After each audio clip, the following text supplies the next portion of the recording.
रमजान क्या है, इफ्तार क्या है, పహలే సీఖో, సమझो. ఈ వ్యాఖ్యలు ఎవరివో గాదు.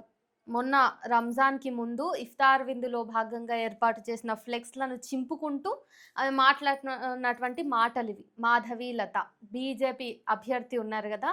ఓడిపోయారు గదా! ఆ మాధవీలత గారు మాట్లాడిర్రన్నట్టు. रमजान क्या है, इफ्तार क्या है, पहले समझो, सीखो. మీడియా ముందు అంటే ఒక రీల్ చేస్తూ ఫ్లెక్స్‌లు చింపుతూ ఇఫ్తార్ అంటే ఏంటిది?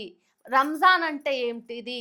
ఇఫ్తార్‌లో విందు ఎవరికివ్వాలి అని జెప్పేసి ముస్లింలకే ఇస్లాం గురించి పాఠాలు చెప్పింది మాధవీలత. మరి మొన్న మంగళవారం ఢిల్లీ ఎయిర్‌పోర్ట్‌లో ఆమె చేసిందేంటి?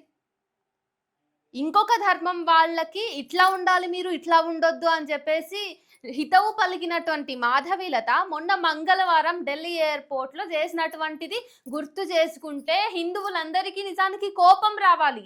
కానీ చాలామంది ఈరోజు ఆమెను ఎత్తుకుంటున్నారు.